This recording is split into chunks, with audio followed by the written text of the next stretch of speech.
à mon sens, la caractéristique principale de l'être humain, c'est qu'il a la liberté de choisir l'amour. C'est ça sa vraie liberté. Et dans toute situation, il a la liberté de choisir l'amour, quelles que soient ses formes, la bonté, la simplicité, la tolérance. Dans toute situation, l'être humain est libre de choisir l'amour. Mais si toi tu es hyper conditionné par des schémas de pensée, et que tu laisses ces schémas de pensée, entre autres, prendre le dessus, tu n'as pas la liberté de choisir l'amour. Il faut s'élever à cette liberté de pouvoir choisir l'amour. Vous arrivez à comprendre ? Les réactions négatives que vous avez habituellement, et quelles qu'elles soient, et malgré l'idée que vous pouvez en avoir de la profondeur de ces émotions négatives ou de leur violence, en réalité ce sont toujours des choses mécaniques et superficielles. Elles ne sont pas votre véritable nature. Elles sont posées dessus comme une réaction souvent de l'enfance. Elles sont posées sur votre véritable nature. Elles remplacent votre véritable nature. Votre véritable nature, elle n'est pas comme ça. Elle n'est pas ces réactions négatives. Et en plus, c'est quelque chose qui est en surface. Même si vous, pendant 50 ans, vous vivez avec, même si ça vous semble violent ou profond, en réalité, toutes les réactions négatives sont toujours des réactions de surface et tout à fait mécaniques. C'est la raison pour laquelle, en un instant, on peut basculer dans autre chose.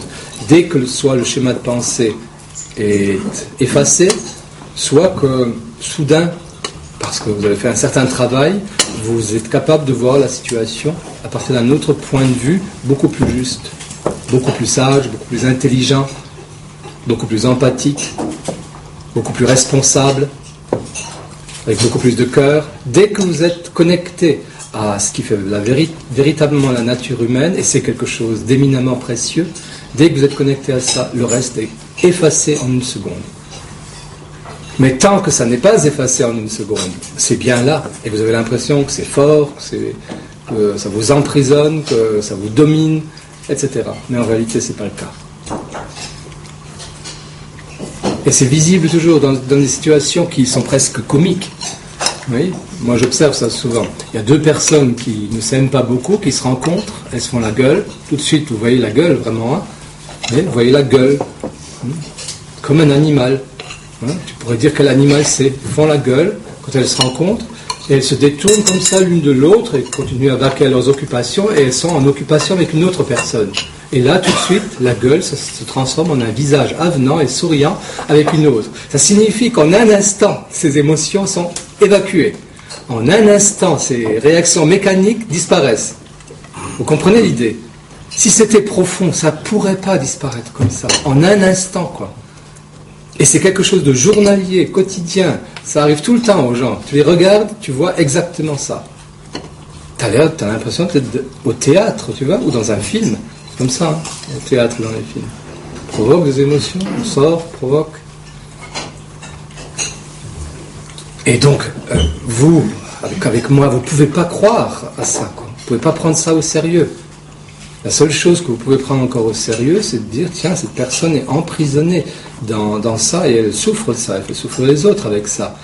Mais la chose en soi n'est pas sérieuse, elle n'est pas profonde. Et c'est pour ça que ce sont des choses pas sérieuses, des choses pas profondes, qui sont la cause de la souffrance des gens. Ce ne sont pas des choses profondes. Les choses profondes, parfois, ça arrive. Par exemple, un deuil, tu perds quelqu'un que tu aimes beaucoup. Là, tu peux souffrir. Tu vois ? Cet arrachement. Un moment. Oui. Jusqu'à ce que, justement, la sagesse ait repris le dessus en toi.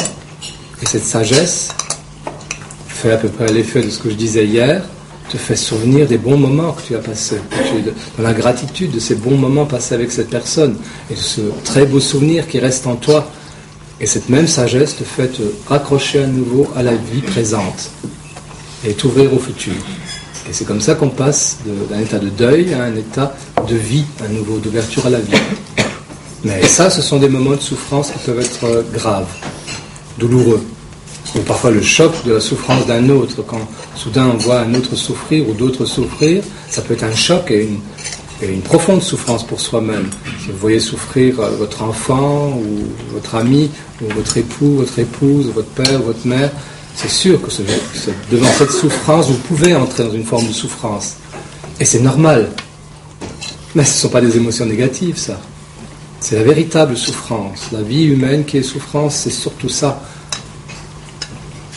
Et ça, dès qu'on est en contact avec ça, quelque chose de beaucoup plus sage en soi le fait évoluer normalement vers cette constatation de ce mal à l'extérieur de soi, et de façon tout à fait saine et sage, ça évolue vers qu'est-ce que je peux faire pour aider, pour soulager ça. Et à ce moment-là, l'énergie va dans comment aider et pas comment je continue à souffrir en moi-même à cause de la souffrance de l'autre. Parce que ça, c'est une des grandes capacités de l'être humain. Il y a une double capacité de l'être humain, c'est ce dont on va parler tout à l'heure.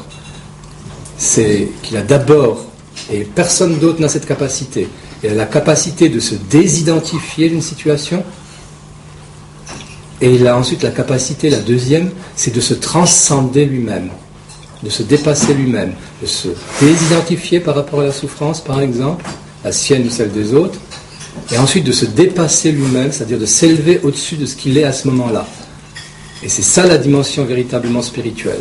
Avant, il n'y a pas de dimension spirituelle. S'il n'y a pas le dépassement de cet ego, il n'y a pas de spirituel. Or, cette possibilité de l'esprit est inscrite en l'être humain. Cette double possibilité, c'est ça ce qui fait vraiment l'humain. Se désidentifier et se dépasser. Identifier, on n'est que le reflet du monde, rien d'autre. Si on reste au niveau où on n'est pas dans une possibilité d'évolution. Donc désidentifier, prendre de la distance et arriver à transcender, à dépasser.